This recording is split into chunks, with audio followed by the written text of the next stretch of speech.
anak-anakku semua yang dikasihi Tuhan Yesus Kristus. Selamat pagi, semangat pagi.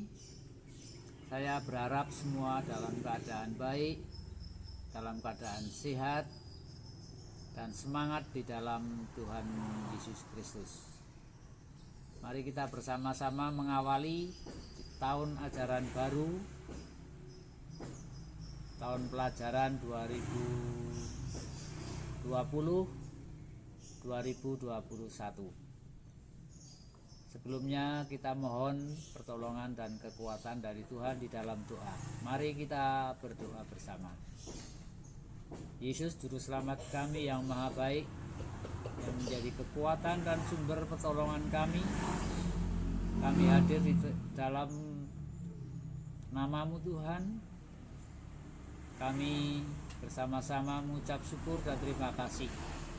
Kiranya Engkau akan selalu menyertai kami di dalam kami akan memulai pembelajaran di tahun ajaran 2020-2021. Tangan-Mu berkarya di dalam pekerjaan kami, di dalam setiap langkah kami, baik anak-anak, para guru, para sekolah, dan yang terlibat di dalam sekolah pemberian Tuhan ini.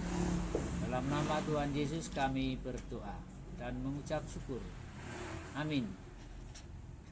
Hari ini Senin tanggal 13 Juli 2020 adalah hari yang banyak ditunggu-tunggu sebagian besar orang tua siswa, karena merupakan hari pertama masuk sekolah pada tahun ajaran 2020-2021. Sekitar 4 bulan telah berlalu. Anak-anak berdiam di rumah, tidak datang ke sekolah seperti waktu-waktu yang sebelumnya. Banyak orang tua juga selalu bertanya-tanya kapan masuk sekolah. Hal yang wajar bagi orang tua yang bertanggung jawab terhadap pendidikan anak-anaknya. Tidak salah,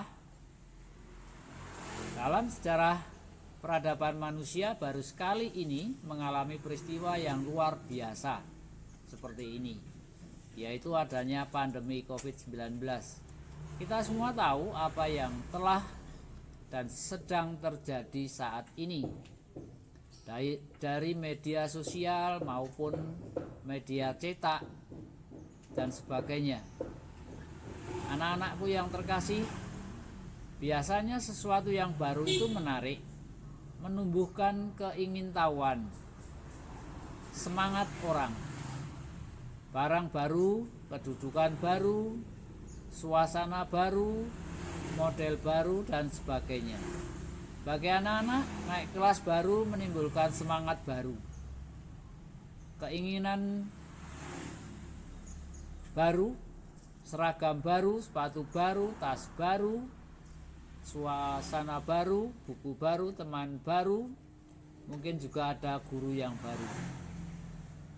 Bagi anak-anak, naik kelas menimbulkan semangat baru, tetapi di dalam hati anak-anak mungkin juga masih banyak pertanyaan. Bagaimana kelas baru itu? Sekarang telah duduk di kelas yang sebelumnya. Nanti gurunya siapa, pelajarannya apa saja, kelasnya di mana, dan lain sebagainya. Di samping ada juga yang merasakan ketakutan mungkin atau was-was karena pelajarannya nanti semakin sulit, mungkin takut dengan gurunya galak, dan lain-lain. Inilah dilema yang dialami oleh anak-anak.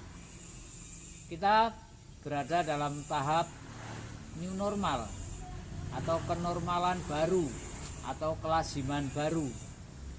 Apa yang dimaksud dengan istilah tadi?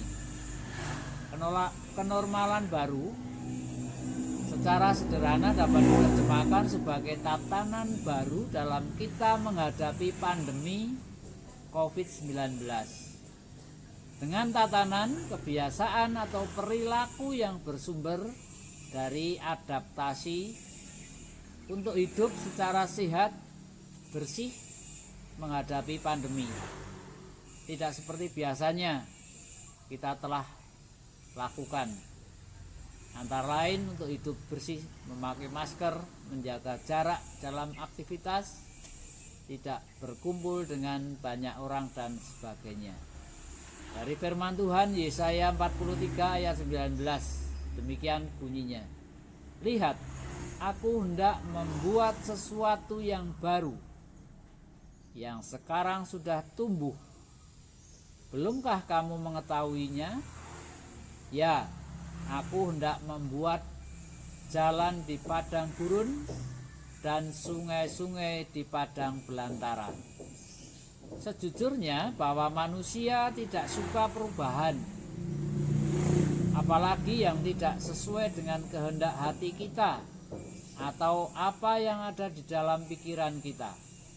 Padahal kenyataannya kita temukan banyak perubahan setiap hari yang terjadi di sekitar kita, di hadapan kita, secara sadar ataupun tidak.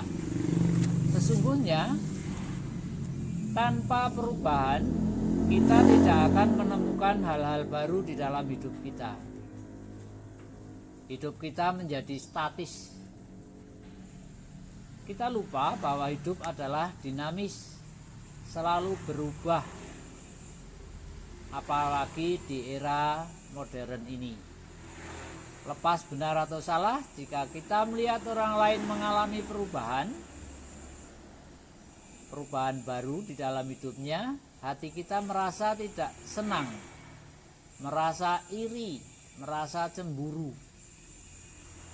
Melalui sapaan firman Tuhan pagi ini, di awal tahun ajaran baru ini, kita diingatkan, kita diberi semangat oleh Tuhan agar jangan pernah menolak perubahan dari Tuhan.